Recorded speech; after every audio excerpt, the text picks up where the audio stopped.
Hello everyone and अस्सलामु अलैकुम। Welcome to doctor Salman speaks. I hope आप सब खुशबख्त होंगे, खैर खैरियत से होंगे एंड ठीक ठाक होंगे इंशाल्लाह बिस्मिल्लाह। आज की वीडियो में हम बात करने वाले हैं बहुत इंपॉर्टेंट टॉपिक के ऊपर। अब वो अगेन अगेन क्यों ये इंपॉर्टेंट टॉपिक है कि मैंने अक्सर वीडियोस में बात करता हूँ कि अल्लाह आपका भला करे कि जो डॉक्टर्स ऑलरेडी ग्रेजुएट हो चुके हैं, जिनके पास ऑलरेडी 1 साल का वर्क एक्सपीरियंस है, 2 साल का वर्क एक्सपीरियंस है, और वो अब अपने मेडिकल लाइसेंसिंग एग्ज़ाम में प्रिपरेशन क्या करें, सऊदी मेडिकल लाइसेंसिंग एग्ज़ाम या डीएचए, इनके बारे में मैं ज़्यादा बात करता हूँ। लेकिन आज की वीडियो मेरे लिए बहुत इंपॉर्टेंट होने वाली है क्योंकि हमारे वक्त में ये चीज़ गाइडेंस नहीं मिली हमें। तो आई एम होपिंग कि मैं आप वो स्टूडेंट्स जो इस वक्त second year, third year, fourth year, fifth year में हैं और still in they have plenty of time for the preparation, तो उनको एक क्या गाइडेंस होनी चाहिए, उनके लिए क्या पाथवे होना चाहिए, क्या उनके लिए एक अच्छा सा करियर पाथवे होना चाहिए इन 3 से 4 साल के लिए। बग़ैर कोई वक्त ज़ाय किए चलते हैं आज की वीडियो की तरफ।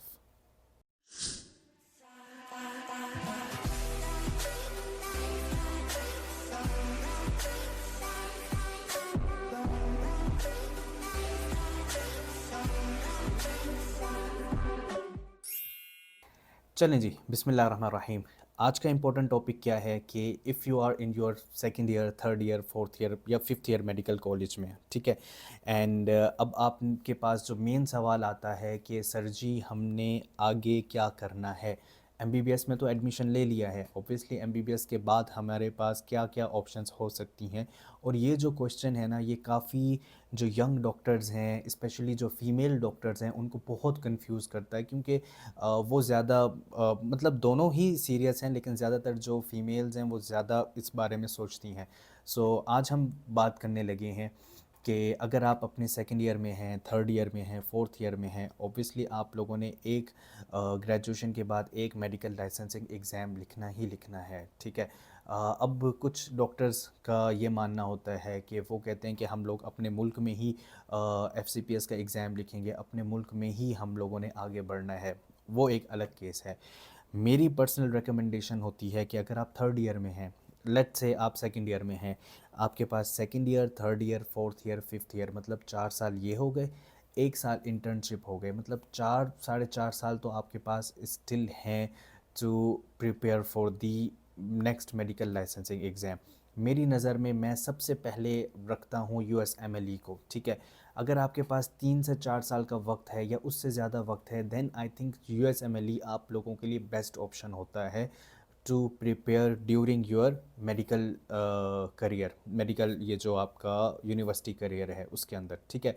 उसमें क्या होगा कि आपने स्टेप्स के एग्ज़ाम लिखते हैं, स्टेप 1 लिखा, स्टेप 2 लिखा, स्टेप 3 लिखा, और जब आपका यूएसएमएलई मतलब आपने ग्रेजुएशन तक आपने ऑलरेडी अपनी प्रिपरेशन कंप्लीट की हुई है और फिर फ़ौरन ग्रेजुएशन के बाद जल्दी जल्दी अपने स्टेप्स आप क्लियर करते जाएंगे इंशाल्लाह, क्योंकि 3 साल आपने एक चीज़ के लिए सर्व कर दिया है, वक्त दिया है कि मैंने इन 3 से 4 सालों में यूएसएमएलई को क्लियर करना है।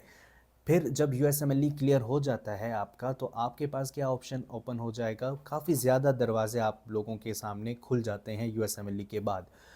उसमें क्या होता है कि आप एक तो यूके सॉरी अमेरिका के अंदर आप प्रैक्टिस कर सकते हैं। सेकंड चीज़, आप अल्लाह का भला करे, अल्लाह आपका भला करे इंशाल्लाह, कि आप लोग रेजिडेंसी के लिए ऑप्ट कर सकते हैं और वहाँ पर ट्रेनिंग कंप्लीट करके, मतलब आप स्पेशलिस्ट बनकर एक अच्छा रैंक लेके एक अच्छे डॉक्टर्स, और प्लस आपको जो नेशनलिटी के मामलात हैं वो सब कुछ आपके लिए ईजी हो जाता है। क्यों? क्योंकि ये 3 से 4 साल आप लोगों ने अच्छा यूटिलाइज़ किया है। यहाँ पर अगर आप कहते हैं कि मैंने ग्रेजुएशन के बाद यूएसएमएलई लिखने के बाद भी मेरा वो वाली चीज़ें नहीं हुई, तो आपके पास सेकंड ऑप्शन क्या आ जाता है, यूके का एग्ज़ाम, लैब एग्ज़ाम आता है, और ऑस्ट्रेलियन मेडिकल काउंसिल का एग्ज़ाम आता है। इन दोनों एग्ज़ाम को ना मैं सेम जगह पर रैंक करता हूँ। मैं इन दोनों एग्ज़ाम को ये नहीं कहूँगा कि कोई फ़र्स्ट है कोई सेकंड है। आप लोगों की प्रायोरिटी के ऊपर है कि आपने आफ्टर ग्रेजुएशन यूके मूव करना है, ऑस्ट्रेलिया मूव करना है, या यूएसए मूव करना है। अब आप लोगों ने जो 3 से 4 साल यूएसए के लिए पढ़ा हुआ था, तो वो बहुत तगड़ा पढ़ा हुआ था। उसी में थोड़े से लिटिल एडजस्टमेंट के साथ कि यार कुछ शायद यूके की गाइडलाइंस चेंज हैं, ऑस्ट्रेलियन की गाइडलाइंस चेंज है, तो उसको एडजस्ट करके आपने यूके का भी एग्ज़ाम क्लियर कर सकते हैं with the preparation of US medical licensing exam की, ठीक है। और यूके का एग्ज़ाम क्लियर किया, अगेन यूके के लिए आप जॉब के लिए अप्लाई कर सकते हैं, अगेन वहाँ पर ट्रेनिंग के लिए आप अपने आप को ऑप्ट कर सकते हैं एमएसआरए का एग्ज़ाम दे के। ऑस्ट्रेलिया में भी सेम है कि आप अपना ऑस्ट्रेलिया का भी एग्ज़ाम पास कर सकते हैं। अब ये तीनों एग्ज़ाम में से कोई एक एग्ज़ाम आपने, चले लेट से आपने लिख लिया है, आपने पास भी कर लिया है और स्टिल यूरोप में आपका कहीं पे कोई चांस नहीं बन रहा, यहाँ पर एक और गेम चेंजर ऑप्शन आपके पास आ जाता है जीसीसी कंट्रीज़ का। यानी कि तीन चीज़ें आपने कर ली, कोई एक, तीन में से कोई एक लाइसेंसिंग एग्ज़ाम ले लिया। अब कुछ जीसीसी कंट्रीज़ हैं जिसके अंदर दुबई शामिल है कि उसमें एग्जेम्प्टेड हैं आप डीएचए के लाइसेंसिंग एग्ज़ाम के लिए, अगर आपके पास यूएसएमएलई है, यूके है या ऑस्ट्रेलियन है या कनाडा का मेडिकल लाइसेंस है, तब आप यूके का एग्ज़ाम आप सॉरी दुबई का एग्ज़ाम आपके लिए एग्जामेशन है। कतर में भी है ये ऑप्शन, कुवैत में भी है, आई थिंक बहरीन में भी है, सऊदीया में फ़िलहाल तक ये ऑप्शन नहीं है, बट स्टिल आप सऊदीया में अगर बात करते हैं तो ये आपको कुछ ना कुछ कंपनसेट या फिर कुछ ना कुछ आपके साथ वो कर सकते हैं। वो ही डिपेंड करता है आप उनको किस तरह की रिक्वेस्ट करते हैं। तो वही चीज़ हो गई कि आप लोगों के पास 2 से 3 साल हैं, इन 2 से 3 साल के अंदर आपने अपने आप को किस तरह से मैनेज करना है। हम क्या करते हैं कि हम सेकेंड ईयर में इंटर हो जाते हैं यूनिवर्सिटी के अंदर और हमारी ना बहुत ज़्यादा कन्फ्यूजन शुरू हो जाती है। कोई हमें कहता है कि ऑस्ट्रेलियन मेडिकल काउंसिल के पीछे पड़ जाओ, वो मैं ऑस्ट्रेलिया के लिए 6 महीने पढ़ा, उस लड़के को देखा उसने यूएसए के लिए पढ़ रहा है, उधर मूव कर गया, यूएसए पढ़ रहा हूँ। अच्छा यूएसए में मज़ा नहीं आ रहा, उसने कुछ 2-3 बातें बताई, क्योंकि वो शायद नहीं कर सकता तो इसलिए उसने आपको भी डीमोटिवेट कर दिया, आपका मोराल नीचे गया, आपने फिर यूके को पकड़ लिया। अब यूके को पकड़ के आप कह रहे हो कि यार ये तो 2 स्टेप्स हैं, 3 स्टेप्स हैं, फला फला, तो मैं ना जीसीसी की तरफ मूव करता हूँ, मैं ये करता हूँ। तो इन दी एंड आप अपना साल, अपने ईयर्स वेस्ट कर रहे होते हैं। तो बजाय कोई चीज़ वेस्ट किए, आप एक चीज़ के ऊपर स्टिक हो जाएं, ठीक है, कि यार मैंने ये लाइसेंसिंग एग्ज़ाम के लिए मैंने प्रिपरेशन करनी है, मेरे पास आगे 4 साल 5 साल हैं और मैं सिर्फ इसी के ऊपर प्रिपरेशन करूँगा। लेट्स से मैंने यूएसएमएलई लिखना है और मैंने यूएसए मूव करना है, तो मैं यूएसए के स्टेप्स के लिए प्रिपरेशन करना शुरू कर दूँगा। मैं एकेडमीज़ जो ऑनलाइन है वो एकेडमीज़ में ज्वाइन कर सकता हूँ, मैं कुछ और चीज़ें कर सकता हूँ, इसके साथ साथ मैं साथ साथ प्रिपेयर कर सकता हूँ, मैं अपने नोट्स बना सकता हूँ, मैं इसको अगर अच्छे से प्रिपेयर किया, मैंने फ़र्स्ट स्टेप तो मैं आराम से निकाल लूँगा, सेकंड भी निकाल लूँगा, थर्ड मैं उधर जाकर दे दूँगा। मतलब अपने आप को आप इस तरह उठा सकते हैं, मोटिवेट कर सकते हैं।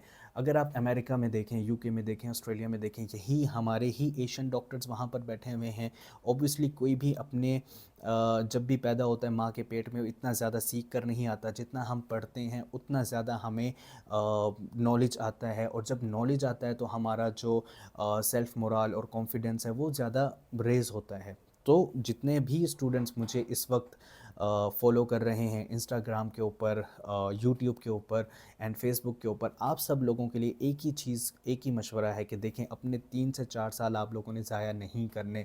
हमने जो ज़ाया करने थे हमने कर लिया, हमने अपने मेडिकल लाइफ में मतलब खेला कूदा सब कुछ किया कि अब एग्ज़ाम से 1-2 महीने पहले हमने बैठ के पढ़ लिया, पढ़ने के बाद वो ग्रेजुएशन निकाल दी, ग्रेजुएशन के बाद फिर हमने पीएमडीसी के चक्कर लगाए, मतलब पीएमडीसी का लाइसेंस निकालना है, फिर उसके बाद सऊदीया का लिखा है, फिर अब एमआरसीपी के एग्ज़ाम्स लिख रहे हैं, अब यूके का लिख रहे हैं, मतलब कोई हम डायरेक्शन लेस थे।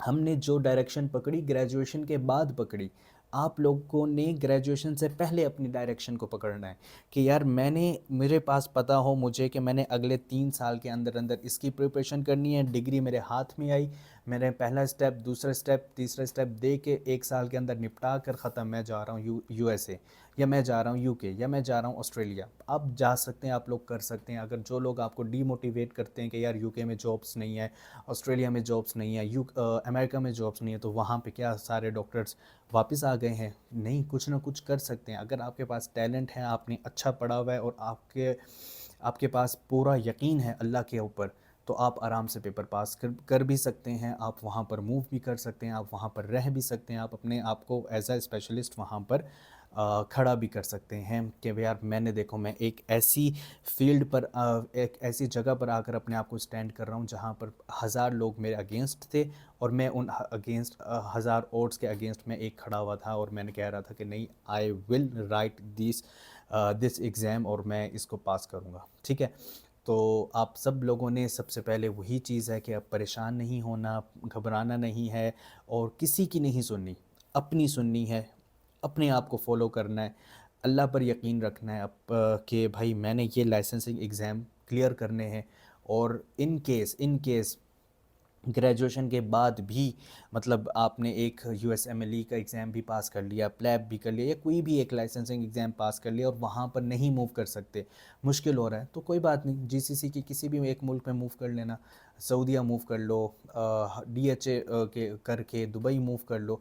वो लोग फिर आपको अच्छी निगाह से भी देखते हैं, मतलब सबको देखना चाहिए, लेकिन जब आपकी सीवी स्ट्रॉन्ग होती है ना, आपके वो एक शील्ड आई हुई होती है आपके पास कि यार वाओ लाइसेंसिंग इसके पास तो यूएसएमएलई का भी एग्ज़ाम है, पास किया हुआ है, या यूके पास किया हुआ है, तो ऑब्वियसली एक लड़का जो अपने लोकल ग्रेजुएट है उसके पास तो पीएमडीसी, उसने लोकल ग्रेजुएशन के बाद पीएमडीसी एमसीआई उसको मिल जाएगी, बीएमडीसी मिल जाएगी। लेकिन ये इसने या लोकल या फॉरेन ग्रेजुएट होकर उसने फिर तीसरे कंट्री का ग्रेजुएशन सॉरी लाइसेंसिंग एग्ज़ाम लिया, तो मे बी उसमें कुछ है, ठीक है ना। तो with no offence to any graduate, but still अगर आप जितना ज़्यादा मेहनत करेंगे, जितने ज़्यादा आप अपने आप को मोटिवेटेड रखेंगे और इस चीज़ में अपने आप को अभी से झोंक देंगे, इंशाल्लाह बिज़निल्लाह आगे आप लोगों के लिए मंजिल और रास्ते आसान होंगे। तो जिन भी डॉक्टर्स को किसी भी किस्म की कोई गाइडेंस, कोई हेल्प की ज़रूरत हो, तो भाई आपके साथ है। हमने ये सफ़र 2021 से शुरू किया, 2025 हैं, 4 साल में अल्हम्दुलिल्लाह कहीं ना कहीं आज हम स्टैंड कर रहे हैं। तो जिनको अभी इस चैनल के बारे में पता है, थैंक यू सो मच। जिनको नहीं पता, काइंडली चैनल को सब्सक्राइब कर लें, शेयर कर दें अपने दोस्तों के साथ जो कंफ्यूज हो रहे हैं इस वक्त कि क्या करना चाहिए, ठीक है। और एसएमएलई एंड डीएचए के रिलेटेड काफ़ी चीज़ें चेंजेस आ रही हैं, काफ़ी चेंज आ गया है उसके अंदर, वो भी इंशाल्लाह डिस्कस करेंगे अपनी अगली वीडियोस में।